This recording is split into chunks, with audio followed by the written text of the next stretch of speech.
नमस्कार दोस्तों, मेरा नाम है सुभाष और स्वागत है आप सभी साथियों का स्मार्ट स्टडी पर। साथियों, आज है 23 जनवरी 2023 और आज एसएससी जीडी का पहला शिफ्ट का पेपर हो चुका है। साथियों, आपको बता दें कि 17 तारीख के बाद से आज जो है 23 तारीख को ही एसएससी जीडी का पेपर था।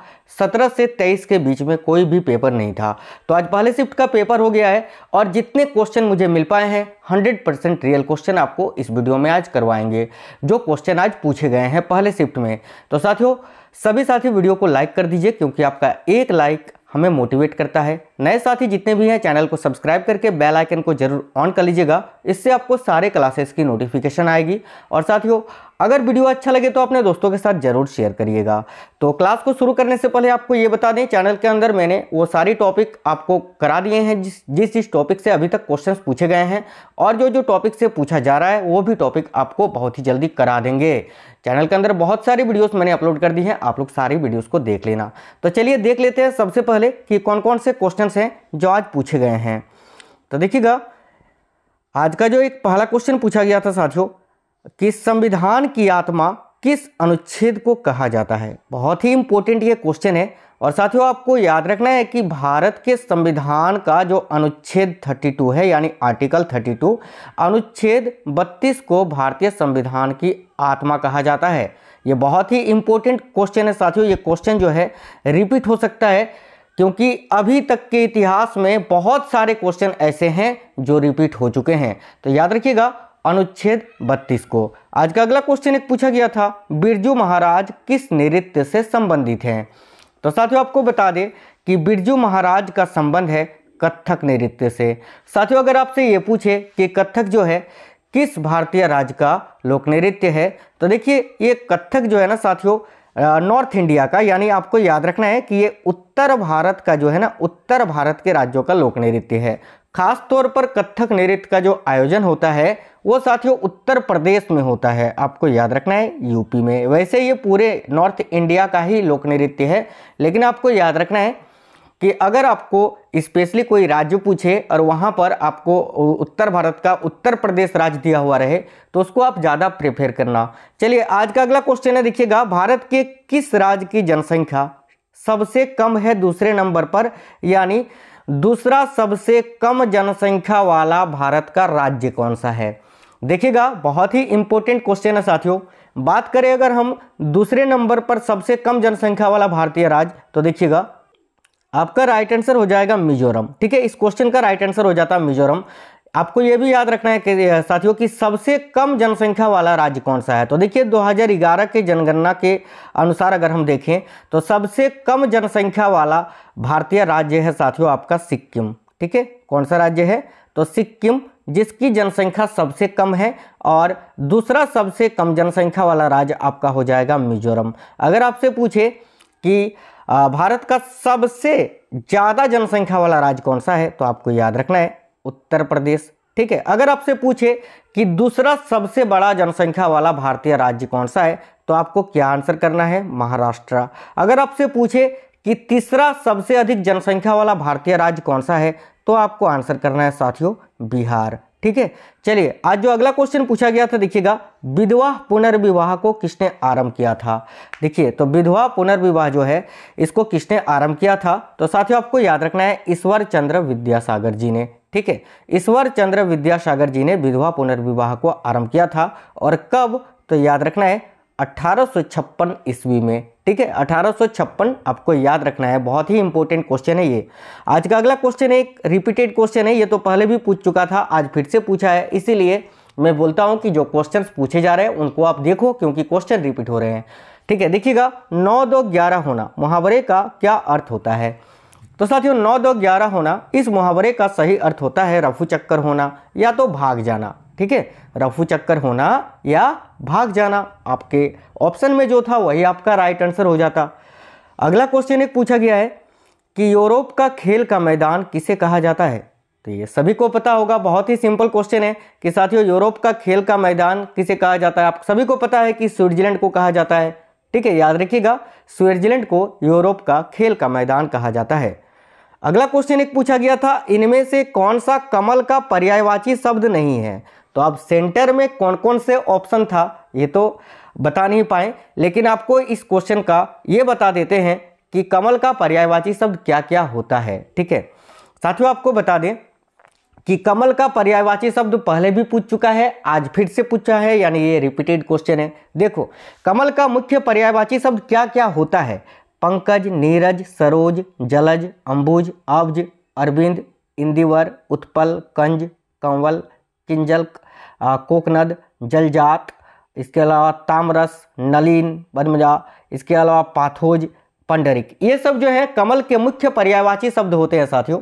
अब इनमें से जो आपके ऑप्शन में थे 3 तो था, वो तो आपका था ही, एक कोई नहीं था, वो आपका आंसर हो जाता। ठीक है, अगला क्वेश्चन पूछा गया था अचल का पर्यायवाची शब्द क्या होता है। तो देखिए अचल का पर्यायवाची शब्द क्या होता है आपको याद रखना है साथियों। देखिए अचल का पर्यायवाची शब्द, अचल यानी जो चल नहीं सकता है, इस शब्द का अर्थ क्या होता है, अचल यानी जो चलने योग्य ना हो। तो देखिए अचल का पर्यायवाची शब्द होता है सेल, शिखर, अद्री, तोंग, धरणीधर, पर्वत, पहाड़, गिरी आदि, यानी जो चलने ना सकता हो। ठीक है, उसको अचल बोलते हैं। तो इसका पर्यायवाची शब्द या समानार्थी शब्द ये सब होगा। अगला क्वेश्चन है, देखिएगा अल्प आयु का विलोम शब्द क्या होगा। साथियों आपको बता दें चैनल के अंदर मैंने विलोम शब्द का भी वीडियो करा दिया है, एक्सपेक्टेड क्वेश्चन का 120 क्वेश्चन है उसमें। इसके अलावा मुहावरे का भी बहुत ही इंपॉर्टेंट वीडियो करा दिया है। इसके अलावा आपका पर्यायवाची शब्द का भी करा दिया है। आज एक और वीडियो आएगा बहुत ही इंपॉर्टेंट मुहावरों का, जिसमें पूरे 100 क्वेश्चन रहेगा साथियों। और यकीन मानिए जो 50 क्वेश्चन का मुहावरे का वीडियो अपलोड किए हैं और आज 100 का करेंगे, 100 क्वेश्चन का, आपका क्वेश्चन इन्हीं में से आएगा। ठीक है, 100% गारंटी है। तो आप लोग देख लेना। ठीक है, आज ये वाला मुहावरा वाला वीडियो भी बहुत जल्दी अपलोड हो जाएगा चैनल में। तो देखिए अल्प आयु का विलोम शब्द क्या होता है। अल्प आयु यानी कम आयु वाला, तो उसके लिए क्या होगा, अधिक आयु। विलोम मतलब उल्टा होता है, तो अल्प आयु का क्या होगा, दीर्घायु। ठीक है, याद रखना अल्प आयु का विलोम शब्द होता है दीर्घायु। आज का अगला क्वेश्चन पूछा गया था दूसरों का भला चाहने वाला, इस वाक्य के लिए एक शब्द क्या होगा। तो देखिए दूसरों का भला चाहने वाला यानी परोपकारी, यानी भाई वो दूसरे आदमी जो है, पराये लोग, उनका भला चाह रहा है, इसका मतलब क्या है, परोपकारी होगा। याद रखिएगा ये क्वेश्चन पूछा गया था कि दूसरों का भला चाहने वाला, इस वाक्य के लिए एक शब्द क्या होगा, तो परोपकारी, याद रखिएगा। नेक्स्ट क्वेश्चन जो पूछा गया आज, देखिएगा कार्बन का परमाणु संख्या कितना होता है। मैंने हजारों बार आप लोगों को पढ़ाया है कि साथियों देखो किसी भी तत्व में जितने प्रोटॉन की संख्या होता है उतना ही परमाणु संख्या होता है। तो देखिए कार्बन में प्रोटॉन की संख्या की अगर बात करें तो कार्बन में प्रोटॉन की संख्या 6 होता है। इसका मतलब यह है कि कार्बन का परमाणु संख्या भी 6 होगा, क्योंकि जितनी प्रोटॉन की संख्या उतना ही परमाणु संख्या। अगर आपसे द्रव्यमान संख्या पूछता तो कार्बन का द्रव्यमान संख्या 12 होता है, लेकिन आज पूछा था परमाणु संख्या। चलिए आप कमेंट बॉक्स में कमेंट करके बताना कि परमाणु संख्या पूछा था या द्रव्यमान संख्या पूछा था।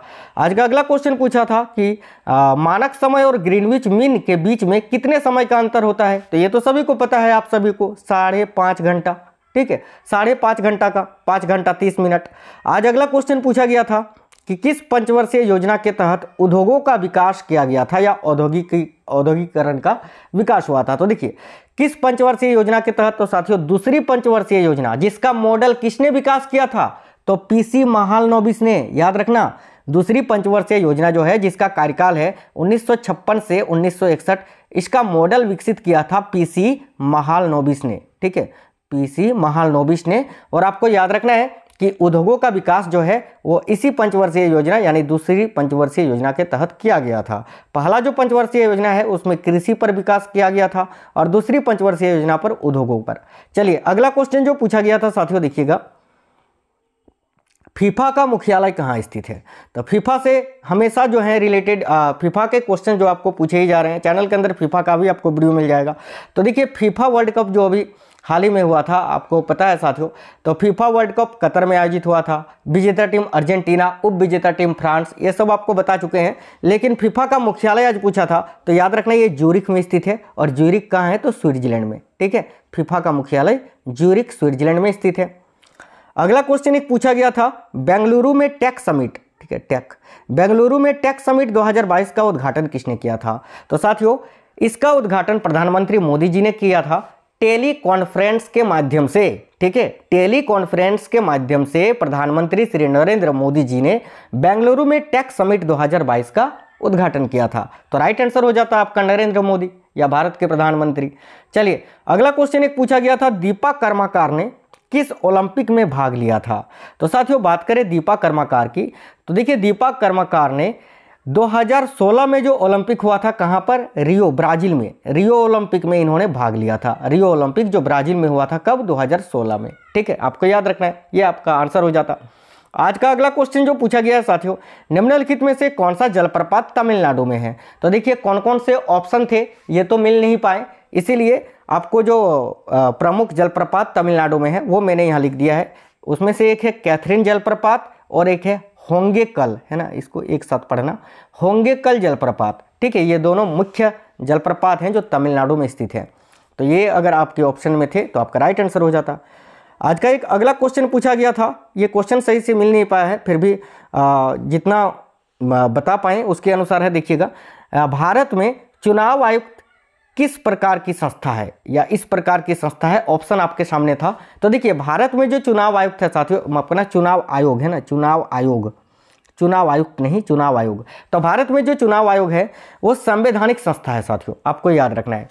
बात करें कि चुनाव आयोग का वर्णन संविधान के किस अनुच्छेद में किया गया है, तो आपको याद रखना है साथियों अनुच्छेद 324 में। ये आपको याद रखना है, वेरी वेरी इंपॉर्टेंट है। ठीक है, अनुच्छेद 324 में। तो साथियों आज इतने ही क्वेश्चन मिल पाए।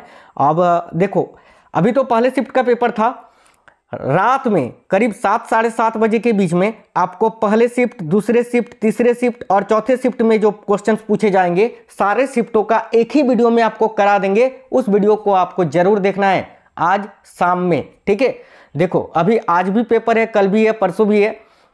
17 से लेकर 22 तक कोई भी पेपर नहीं था, आज 23 तारीख को ही पेपर हुआ है। ठीक है, और आपकी जानकारी के लिए बता दें कि 10 जनवरी से लेकर 17 जनवरी तक जितने भी क्वेश्चन पूछा गया है मैंने एक ही वीडियो में करा दिया है, मास्टर वीडियो। अगर आप लोगों ने नहीं देखा है तो चैनल के अंदर आपको मिल जाएगी, आप लोग सभी साथी देख लेना। और साथियों कल मैंने एक वीडियो प्रोवाइड कराया था आप लोगों को, जिसमें जो है ना, देखिए जिसमें आपके कितने क्वेश्चन है, तो 50 क्वेश्चन है किसके, तो भारत में सबसे लंबा, सबसे बड़ा, सबसे ऊंचा, इस टॉपिक से। तो आप लोग देख लेना, वो टॉपिक बहुत ही इंपॉर्टेंट है, उस टॉपिक से क्वेश्चंस आपका फंसेगा आने वाले शिफ्टों में।